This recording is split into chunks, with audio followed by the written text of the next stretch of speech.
Hi guys, welcome to the vlog. Once again, advice for today's is walang mahirap sa Diyos. Ganito po yan eh. Kasi nga po siya po ay dakilang Diyos.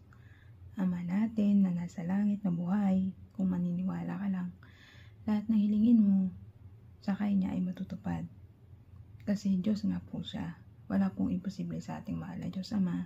Kasi po siya ay Diyos na makapangyarihan sa lahat dito sa ibabaw ng mundo at sa buong universe. Dahil po, siya po ang gumawa nito, ng ating mundo at ng buong universe. Siya po ang Diyos na lumalang lahat ng yan, pati ng tao, ng hayop, bagay, tubig, hangin, apoy dito sa ibabaw ng mundo, buwan at araw. Siya po ang gumawa nun kasama ng kanyang anak na si Jesus Christ at ng Diyos Espiritu Santo. Tatlo po sila. Ang ating mga Diyos, sila po ang mga Diyos na mahabagin, maunawain at higit sa lahat wagas ang pag-ibig. Ginawa nila ang tao ang unconditionally. Kaya nga di ba po, kahit sobrang sama ng tao, napapatawad pa rin ang ating Diyos kasi nga tao lang sila na wala silang alam sa kapangyarihan o lakas ng ating mga Diyos. Sobra-sobra ang lakas at kapangyarihan nila. Ang tao is wala naman talagang alam. Tayo, normal lang tayong tao.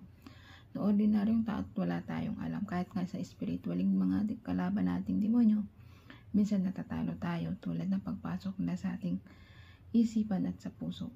Natatalo tayo, nagawa tayo ng masama kasi nga pinapasok tayo ng demonyo. Kasi nga, wala tayong pananalig sa ating mga Diyos.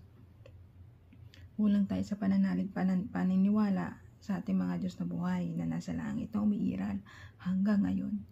Noon at hanggang ngayon umiiral ang ating mga Diyos. Kaya lang yung ibang tao talagang walang paniniwala na may Diyos sa kanilang pagkatao. Nagpapadala sila sa mga tukso ng demonyo. Konting ano lang, problema, depression agad.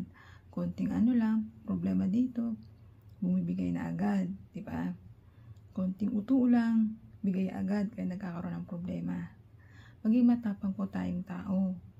Lagi tayong magdasal. Ang ating sandata dito sa ibabaw ng mundo at ang kalaban ng spiritualing demonyo ay pagdarasal. Kahit saan ka mang panig o anong ginagawa mo, magdasal ka parati ng Ama namin para malinis yung puso at isipan mo. Ayan ang sandata natin. Ayan lang po ang ginagawa ko.